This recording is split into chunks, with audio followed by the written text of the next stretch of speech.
Okay, let's get started.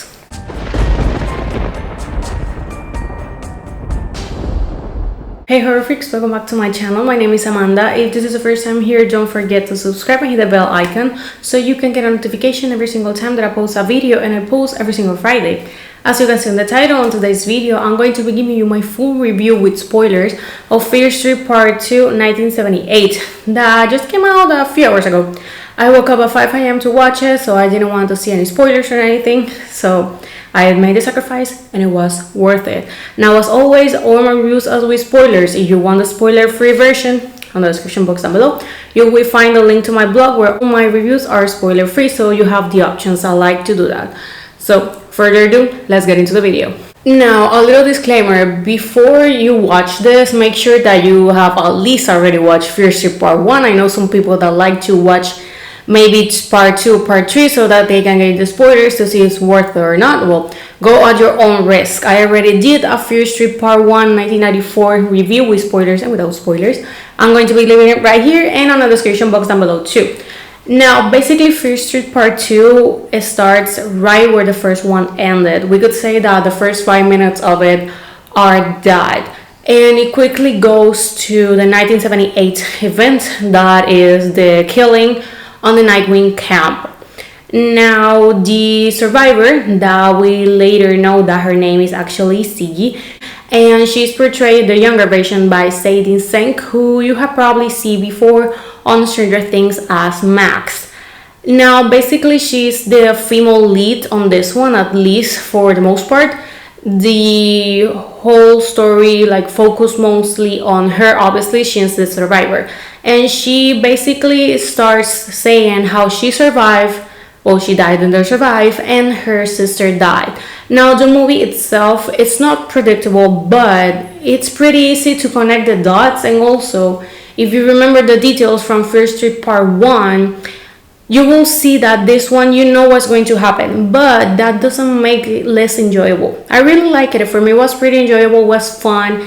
It's a slasher movie, has the cliches, of course it is. It screams slasher in every single way and meaning of the word. Seriously, it's completely a slasher movie. So if you see the cliches and how things are going, also it's teenage horror, so you won't be surprised.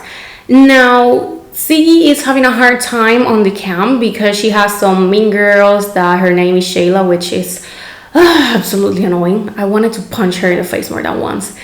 And she's about to get kicked out when the younger version of the sheriff, he appears, and he's telling the concealer that wants to kick her out. He's like, please don't do it. He tries to convince him. He eventually does. And the older sister of Siggy, it's called Cindy. Now, Cindy is trying to be this really good girl and the perfect girl. She's trying to save money because she wants to leave Shadyside. I mean, who doesn't?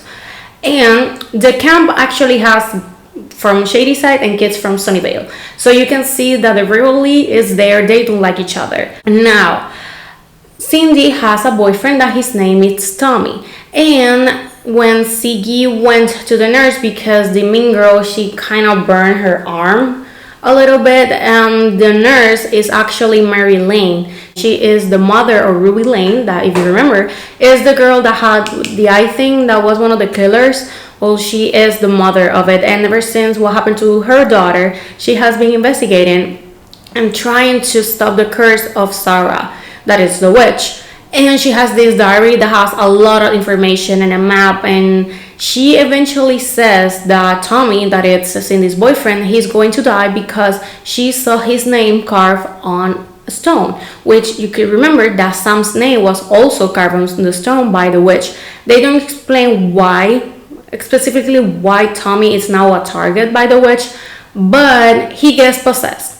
We also met Alice and Arnie, that are Cindy's old friends before she became the super perfect girl. She used to be a troublemaker. And we have these two friends, her boyfriend Tommy and Cindy. They all want to see the witch house because they found it on the map of Mary Lane. Now, things get twisted when they are on the witch house and Tommy gets eventually possessed. He kills Arnie, and Cindy and Alice, they need to start running. They found a hole underground of the house, so they get there. they finally realize that they are underground of the camp, and they find their way out by the bathrooms of the camp. Pretty nasty if you ask me, but they don't make it to get out of there, so they keep looking and they realize that the other way to get out of that underground thing is by the cafeteria of the camp, because before becoming a camp, that was the place where the witch lived in the whole village. And on the legend says that she came out without her hand from the council, and the council was where was the cafeteria, and that was something that Marilyn discovered. This movie really gives more details about Sarah and how she did everything and the curse. Basically, if you want to break the curse, you need to, her hand that she cut off, you need to bring her to the bones all together, and that's when you have all the bones together, you can break the curse. Now Tommy starts killing every single person he finds on the camp. Eventually they all escape, and the only ones, all of them die. Like Alice dies, sadly she dies. So eventually we only have on the camp, we have Cindy, we have Siggy, and Tommy that is trying to kill them, and all the other killers, they reappear.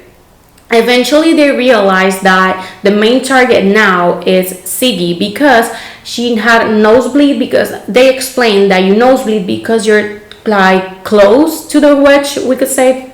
So she nosebleeds and the blood gets on the hand of her, so it's like a mark there. So now the main target is Siggy.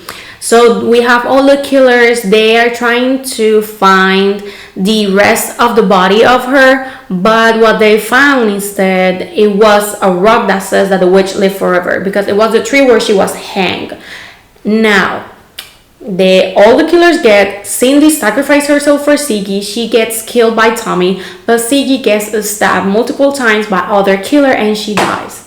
Bo finds her, gives CPR, and she gets back. So this is why she died and then she returned. Cindy, on the other hand, there was no way of bringing her back because Tommy basically slashed all her chest, so it wasn't really any way of her bringing back.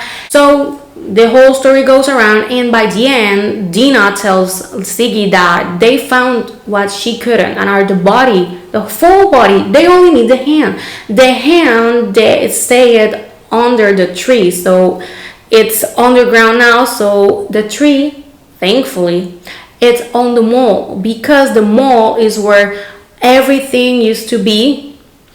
And it's because the tree, I don't know, it's because they replanted, or it's because they made the mall where or the camp was before. For me, makes sense that they took the tree and put it on the middle, so it's with the soil. And they eventually found the hand, and Dina take it to the body. Once she put it, the whole body she has flashbacks and she sees herself as Sarah, and that's how the movie ends. Now the movie then jumps to some kind of quick teaser trailer of what the Fear Street Part 2 is going to be, that it's the whole story of Sarah and how she was hanged, and we're going to have a better explanation of why it's Dina seeing herself as the witch. For me, this movie was great. Like I said, I really enjoyed it. It was pretty fun. I give this movie a 9 out of 10. For me, it's not better than the first one, but they are on the same level. For me, Fear Street has been so good already. I can't wait for the third one that has some more mature tone. It doesn't look that much teenager, but it's supernatural. The subgenre that they classify it's by supernatural.